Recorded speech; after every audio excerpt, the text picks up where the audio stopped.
Hello, welcome to our channel. আর আমরা আজকের একটা মিনি ব্লগ শুরু করতে চলেছি। আমরা গেছিলাম Eden Gardens KKR versus Delhi ক্যাপিটালসের খেলা দেখতে।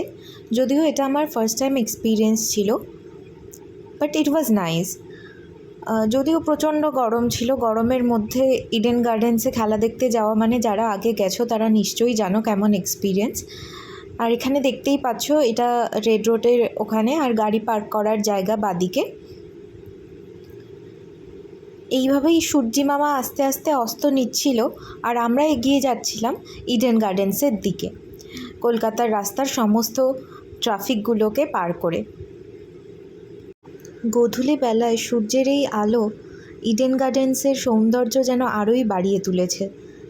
আর তোমরা দেখতেই পাচ্ছ ইডেনের ফ্লাড লাইট অলরেডি জ্বলে গেছে আর লোকে লোকারণ্য।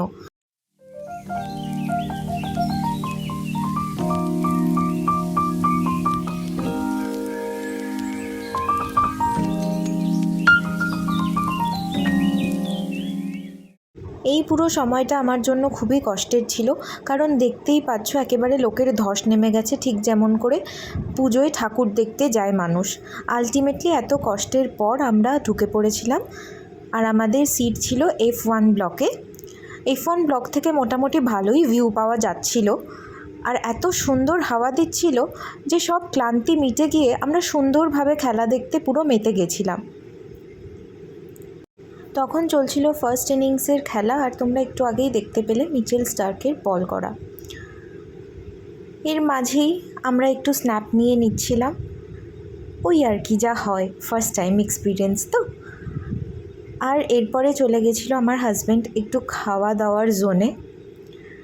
আমি আর গরমের মধ্যে এর মধ্যে যেতে পারিনি। আর তোমরা দেখতেই পাচ্ছ যে বিভিন্ন ভ্যারাইটিস অফ ফুড ছিল এখানে, patties, roll, chowmein, wow momo আর মিও মোড়ের বিভিন্ন কম্বো প্যাকও ছিল। তবে খাবারগুলো যে টেস্ট ওয়াইজ খুব ভালো তা বলবো না, বাট ওই ওকে ওকে চলে যাবে আর কি।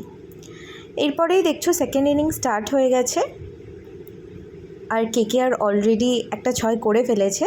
And it was the light show off Eden gardens and it was just amazing. এখানেই আমি আমার মিনি ব্লগটা শেষ করছি। যদিও আমি ভালোভাবে ব্লগ বানাতে শিখিনি এখনও, তাও চেষ্টা করছি। তোমাদের কোনো সাজেশন থাকলে অবভিয়াসলি বলো, আর যদি ভালো লেগে থাকে please do like, share and subscribe. Tata.